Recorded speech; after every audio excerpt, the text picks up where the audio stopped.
Morning. അപ്പോൾ നമ്മുടെ ഇന്നത്തെ റെസിപ്പി നല്ല തിളച്ചുകൊണ്ടിരിക്കുന്ന കേരക്കറിയാണ് കേട്ടോ. കേരമീൻ വറ്റിച്ചതാണ്.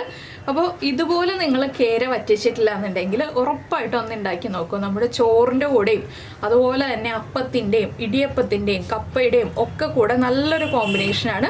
അപ്പോൾ ഇത് ചൂടോടുകൂടി കഴിക്കരുത്, അത് പ്രത്യേകം പറയാം. നമ്മൾ തലേ ദിവസം വറ്റിച്ച് വെച്ചിട്ട് പിറ്റേ ദിവസം ഉച്ചയ്ക്കോ രാത്രിയോ ഒക്കെ എടുത്ത് കഴിക്കുക. അപ്പോഴാണ് കറക്റ്റ് പുളിയൊക്കെ പിടിച്ച് നല്ല ടേസ്റ്റ് ആവുക. അപ്പോൾ എന്തായാലും തേങ്ങാപ്പാലൊന്നും ചേർക്കേണ്ട ആവശ്യമില്ല. ഈ ഒരു മീൻ കറിയിൽ തേങ്ങാപ്പാൽ ചേർക്കാതെ തന്നെ നമുക്ക് ഇതുപോലെ മീൻ വറ്റിച്ച് വെച്ചിട്ട് കഴിക്കാവുന്നതേ ഉള്ളൂ. അപ്പോൾ നിങ്ങൾ എന്തായാലും ട്രൈ ചെയ്ത് നോക്കുക. നമുക്ക് നമ്മുടെ കേരമീൻ എങ്ങനെയാണ് വറ്റിച്ചെടുക്കുന്നത് നോക്കാം. നമുക്ക് നമ്മുടെ ഇൻഗ്രീഡിയൻസ് നോക്കാം. ഞാനിപ്പോൾ 1/4 കിലോ മീൻ എടുത്തിട്ടുണ്ട് കേട്ടോ. അതിലേക്ക് ആവശ്യമായിട്ടുള്ള ഇൻഗ്രീഡിയൻസ് ആണ് പറയുന്നത്. നമ്മളൊരു 150 ഗ്രാം ഉള്ളി എടുക്കുക. അതുപോലെ തന്നെ 5 പച്ചമുളക്, നിങ്ങളുടെ എരിവനുസരിച്ച് പച്ചമുളക് എടുക്കുക. ഞാനിപ്പോൾ 5 പച്ചമുളക് എടുത്തിട്ടുണ്ട്. ഒരു വലിയ പീസ് ഇഞ്ചി എടുത്തിട്ടുണ്ട്. 2 തണ്ട് കറിവേപ്പില എടുത്തിട്ടുണ്ട്. 3 വലിയ പീസ് കുടംപുളി വെള്ളത്തിലിട്ട് വെച്ചിട്ടുണ്ട്. ഇത് കേര എന്ന് പറയുന്ന മീനാണ് എടുത്തിട്ടുള്ളത്. നിങ്ങൾക്ക് ചൂരയായാലും കേരയായാലും എടുക്കാം. അപ്പോൾ ഈ ഒരു മീൻ കഴുകി വൃത്തിയാക്കി വെച്ചിരിക്കുന്നതാണ്. ഇതിലേക്ക് ഈ ഒരു ഉള്ളി നമ്മൾ നീളത്തിൽ കട്ട് ചെയ്തെടുക്കുക. ഉള്ളി തന്നെ എടുക്കണം, സവോള എടുക്കരുത്. അതുപോലെ തന്നെ ഇഞ്ചിയും നീളത്തിൽ കനം കുറച്ച് കട്ട് ചെയ്തെടുക്കുക. ഇത് രണ്ടും കട്ട് ചെയ്ത് തന്നെ ചേർക്കാം. ഇഞ്ചി ചതച്ച് ചേർക്കണമെങ്കിൽ ചതച്ച് ചേർക്കാം, ഇല്ലെങ്കിൽ കട്ട് ചെയ്ത് ചേർക്കാം. അപ്പോൾ ചതച്ച് ചേർക്കുന്നതിനേക്കാൾ നമ്മൾ ഉള്ളി കട്ട് ചെയ്ത് ചേർക്കുന്നതുകൊണ്ട് തന്നെ ഇഞ്ചിയും ഞാനിപ്പോൾ കട്ട് ചെയ്ത് തന്നെയാണ് ചേർക്കാൻ പോകുന്നത്. അപ്പോൾ ഇതെല്ലാം കട്ട് ചെയ്ത് ചേർത്തിട്ട് നമുക്ക് കറി ഉണ്ടാക്കാൻ തുടങ്ങാം. അപ്പോൾ നമ്മുടെ ഇഞ്ചിയും പച്ചമുളകും അതുപോലെ തന്നെ ഉള്ളിയും കട്ട് ചെയ്തെടുത്തിട്ടുണ്ട്. ഇനി നമുക്ക് കറി ഉണ്ടാക്കാൻ തുടങ്ങാം. ഞാനൊരു മൺചട്ടിയിലാണ് കേട്ടോ കറി ഉണ്ടാക്കുന്നത്. ഇങ്ങനെയുള്ള കറികളൊക്കെ നമ്മൾ മൺചട്ടിയിൽ ഉണ്ടാക്കുകയാണ് നല്ലത്. എന്താണെന്ന് വെച്ചാൽ ഇത് തലേ ദിവസം ഉണ്ടാക്കി വെച്ചിട്ട് പിറ്റേ ദിവസം ഉപയോഗിക്കേണ്ട കറികളാണ്. അതുകൊണ്ടാണ് മൺചട്ടിയിൽ ഉണ്ടാക്കുകയാണ് നല്ലതെന്ന് പറയുന്നത്. അപ്പോൾ നമുക്കൊരു മൺചട്ടി ചൂടാക്കി എടുക്കാം. നമ്മൾ ചട്ടിയിൽ വെളിച്ചെണ്ണ ഒഴിച്ചിട്ട് വെളിച്ചെണ്ണ ഒന്ന് ചൂടാക്കാൻ വെച്ചിട്ടുണ്ട്. വെളിച്ചെണ്ണയിൽ തന്നെ ഇങ്ങനെയുള്ള കറികൾ ചെയ്യുക. ഇതിലേക്ക് ഞാൻ ഒരു പിഞ്ച് ഉലുവ ഇടുന്നുണ്ട് കേട്ടോ. ഒരു 4-5 ഉലുവ ഒന്ന് ചൂടായി വരുമ്പോൾ നമുക്കിതിലേക്ക് നമ്മൾ എടുത്തു വെച്ചിരിക്കുന്ന ഇഞ്ചി അതുപോലെ തന്നെ നമ്മുടെ ഉള്ളി, പച്ചമുളക് ഇത്രയും ചേർത്ത് കൊടുക്കുക.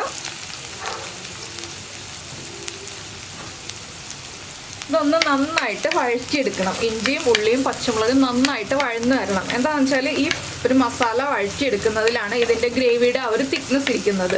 ഈ ഉള്ളിയും ഇഞ്ചിയൊക്കെ നന്നായിട്ട് വഴറ്റിയെടുത്താലേ നമ്മുടെ ഒരു ഗ്രേവിക്ക് തിക്നെസ് ഉണ്ടാവുള്ളൂ. പിന്നെ നിങ്ങൾക്ക് ഇതിലേക്ക് ചേർക്കേണ്ടത് കാശ്മീരി ചില്ലി പൗഡറാണ് കേട്ടോ. ഞാനപ്പോൾ എൻ്റെ കയ്യിൽ കാശ്മീരി ചില്ലി പൗഡർ തീർന്നു പോയി. അതുകൊണ്ട് ഞാൻ സാധാരണ എരിവുള്ള മുളക് പൊടിയാണ് ചേർക്കുന്നത്. അപ്പോൾ എരിവുള്ള മുളക് പൊടി ആകുമ്പോൾ കളർ കുറവായിരിക്കും നമ്മുടെ കറിക്ക്. കാശ്മീരി ചില്ലി പൗഡർ ചേർക്കുമ്പോഴാണ് കളർ കൂടുതലുണ്ടാവുക. അപ്പോൾ 2 ടീസ്പൂൺ കാശ്മീരി ചില്ലി പൗഡർ ചേർത്ത് കൊടുക്കുക. ഞാനിപ്പോൾ 1.25 ടീസ്പൂൺ എരിവുള്ള മുളക് പൊടിയാണ് ചേർക്കാൻ പോകുന്നത്. അപ്പോൾ ഇതിലേക്ക് നമുക്ക് ആദ്യം ഉപ്പ് ചേർത്ത് കൊടുക്കാം. നമ്മുടെ കറിക്ക് ആവശ്യമായിട്ടുള്ള ഉപ്പ് മുഴുവനും ഇപ്പോൾ തന്നെ ചേർത്ത് കൊടുക്കാം. മീനിലേക്ക് പിടിക്കാൻ ആവശ്യമായിട്ടുള്ള ഉപ്പും കൂടി നമ്മൾ ചേർത്ത് കൊടുക്കണം. ഒരുപാട് ഉപ്പായി പോകരുത്, പക്ഷെ ആവശ്യത്തിന് ഉപ്പ് ചേർക്കും വേണം. പിന്നെ ഒരു തണ്ട് കറിവേപ്പില, ഇതെല്ലാം ചേർത്ത് നന്നായിട്ട് വഴറ്റിയെടുക്കുക. ഉള്ളിയുടെ കളറൊക്കെ ഒന്ന് ചേഞ്ച് ആയി തുടങ്ങുന്നത് വരെ നമ്മൾ വഴറ്റിയെടുക്കുക. ഹൈ ഫ്ലെയിമിൽ വെച്ച് വഴറ്റരുത്, ചെറിയ തീയിൽ വെച്ചിട്ട് വഴറ്റിയെടുക്കുക കേട്ടോ. ഇനി ഉള്ളിയൊക്കെ ഒന്ന് കളർ ചേഞ്ച് ആയി വരട്ടെ, അതുവരെ നമുക്ക് ഇളക്കി കൊടുക്കാം. അതിനുശേഷം മാത്രം നമുക്ക് പൊടികൾ ചേർത്തെടുക്കാം. അപ്പോൾ ഉള്ളിയുടെ കളർ മാറി വരുന്നത് വരെ ഞാൻ ഇതുപോലെ ഇളക്കിക്കൊണ്ടിരിക്കട്ടെ. അപ്പോൾ കണ്ടോ നമ്മുടെ ഉള്ളിയൊക്കെ നന്നായിട്ട് കുക്കായി വന്നിട്ടുണ്ട്. നമുക്ക് ഫ്ലെയിം കുറച്ചിട്ട് ഇനി പൊടികൾ ചേർത്ത് കൊടുക്കാം. ആദ്യം ഞാൻ ചേർക്കുന്നത് മല്ലിപ്പൊടിയാണ്. 1.5 ടീസ്പൂണാണ് മല്ലിപ്പൊടി ചേർക്കുന്നത്. എന്താണെന്ന് വെച്ചാൽ കുറച്ച് തിക്കായിട്ടുള്ള ഗ്രേവി വേണമെന്നുണ്ടെങ്കിൽ മല്ലിപ്പൊടി 1.5 ടീസ്പൂൺ തന്നെ ചേർത്ത് കൊടുക്കുക. ഇതിനൊക്കെ ആവശ്യമായിട്ടുള്ള 2 ടേബിൾ സ്പൂൺ വെളിച്ചെണ്ണ ഞാൻ ആദ്യം ചേർത്തിരുന്നു കേട്ടോ. ഞാൻ വെളിച്ചെണ്ണയുടെ അളവ് പറയാൻ വിട്ടുപോയി. ഈ ഒരു കറിയൊക്കെ ഉണ്ടാക്കുമ്പോൾ വെളിച്ചെണ്ണ കുറച്ച് കൂടുതൽ വേണം. 2 ടേബിൾ സ്പൂണാണ് ഞാൻ വെളിച്ചെണ്ണ ചേർത്തത്. ഇനി വെളിച്ചെണ്ണയിൽ നന്നായിട്ട് മല്ലിപ്പൊടി ഒന്ന് മൊരിഞ്ഞു തുടങ്ങുമ്പോൾ നമുക്കിതിലേക്ക് മഞ്ഞൾപ്പൊടി ചേർക്കാം. 1/2 ടീസ്പൂൺ മഞ്ഞൾപ്പൊടി. അതുപോലെ തന്നെ നമ്മൾ നേരത്തെ പറഞ്ഞതുപോലെ നിങ്ങൾ കാശ്മീരി ചില്ലി പൗഡറാണ് ചേർക്കുന്നതെങ്കിൽ 2 ടീസ്പൂൺ ചേർത്തോളൂ. ഞാനിപ്പോൾ 1.25 ടീസ്പൂൺ എരിവുള്ള മുളക് പൊടി അതാണ് ചേർത്തിട്ടുള്ളത്. ഇനിയിപ്പോൾ പൊടികളൊക്കെ ലോ ഫ്ലെയിമിൽ വെച്ചിട്ട് കുക്ക് ചെയ്തെടുക്കുക. എൻ്റെ കറിക്ക് കളർ കുറവായിരിക്കും എരിവുള്ള മുളക് പൊടി ചേർത്തതുകൊണ്ട്. കാശ്മീരി ചില്ലി പൗഡർ ഉണ്ടെങ്കിൽ ചേർത്ത് കൊടുക്കുക. അത് നന്നായിട്ട് നമ്മുടെ കറിക്ക് കളർ തരും. അപ്പോൾ എൻ്റെ കറിക്ക് കളറില്ലാത്തതിൻ്റെ കാര്യം മനസ്സിലായല്ലോ, കാശ്മീരി ചില്ലി പൗഡർ തീർന്നു പോയതുകൊണ്ടാണ് കേട്ടോ. ഇപ്പോൾ കറി ഉണ്ടാക്കാൻ തുടങ്ങിയപ്പോഴാണ് നോക്കിയത്, ചട്ടി ചൂടായി വന്നപ്പോഴാണ് നോക്കിയത്, അതുകൊണ്ടാണ്.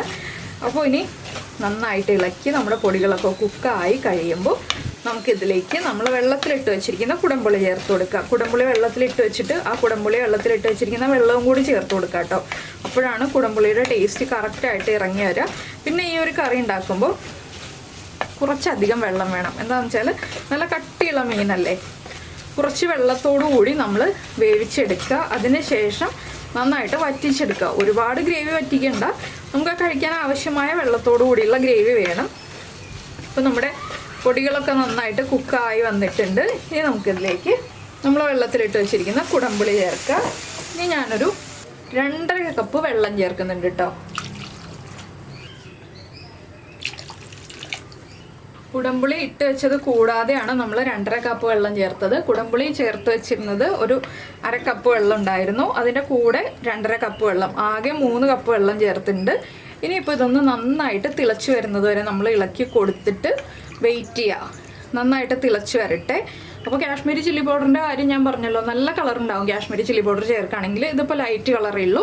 അപ്പോൾ ഇനി നന്നായിട്ട് തിളച്ച് കഴിയുമ്പോൾ നമ്മൾ ഉപ്പ് ചെക്ക് ചെയ്യുക. ഉപ്പ് കുറവാണെങ്കിൽ ഉപ്പ് ചേർത്ത് കൊടുക്കുക. ഉപ്പ് കുറവായിരിക്കും, എരിവ് കുറവാണെങ്കിൽ 1-2 പച്ചമുളക് സ്പ്ലിറ്റ് ചെയ്ത് ചേർക്കുക. ഇല്ലെങ്കിലും മുളക് പൊടി എണ്ണയിൽ മൂപ്പിച്ചിട്ട് ചേർത്ത് കൊടുക്കുക. പച്ചയ്ക്ക് മുളക് പൊടി ഇട്ട് കൊടുക്കരുത്.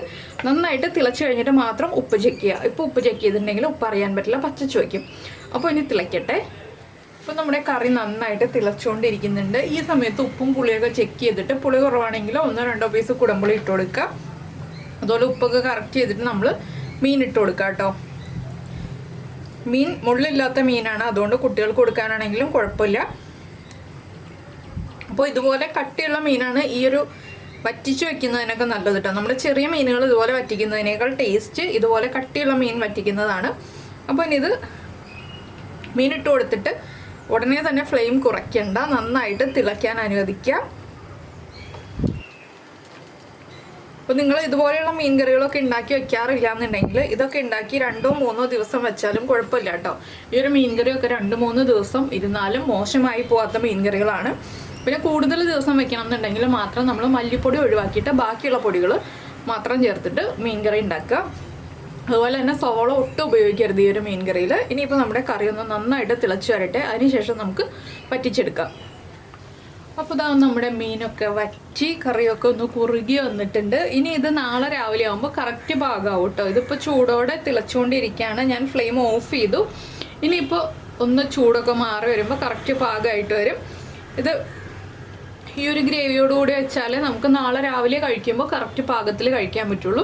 ഇനിയും വറ്റിച്ചിട്ടുണ്ടെങ്കിൽ നമുക്ക് ഗ്രേവി എടുക്കുമ്പോൾ ഒട്ടും ഉണ്ടാവില്ല. ഈ ഒരു അളവിൽ നിങ്ങൾ വറ്റിച്ചെടുക്കുക. അപ്പോൾ എന്തായാലും നിങ്ങൾക്ക് എല്ലാവർക്കും ഈ ഒരു റെസിപ്പി ഇഷ്ടമായിട്ടുണ്ടാവുമെന്ന് വിചാരിക്കുന്നു. ഇഷ്ടമായിട്ടുണ്ടെങ്കിൽ നമ്മുടെ വീഡിയോയുടെ താഴെ ഒന്ന് കമൻറ്റ് ചെയ്യാനും അതുപോലെ തന്നെ ഇഷ്ടപ്പെട്ട റെസിപ്പി ആണെങ്കിൽ ഒന്ന് ലൈക്ക് ചെയ്യാനും മറന്നു പോകരുത്. അതുപോലെ തന്നെ നമ്മുടെ ചാനൽ ആദ്യമായിട്ട് കാണുകയാണ്, നമ്മുടെ വീഡിയോ പ്രസൻറ്റ് ചെയ്യുന്ന രീതിയൊക്കെ ഇഷ്ടമായി എന്നുണ്ടെങ്കിൽ നമ്മുടെ ചാനലൊന്ന് സബ്സ്ക്രൈബ് ചെയ്ത് സപ്പോർട്ട് ചെയ്യണേ.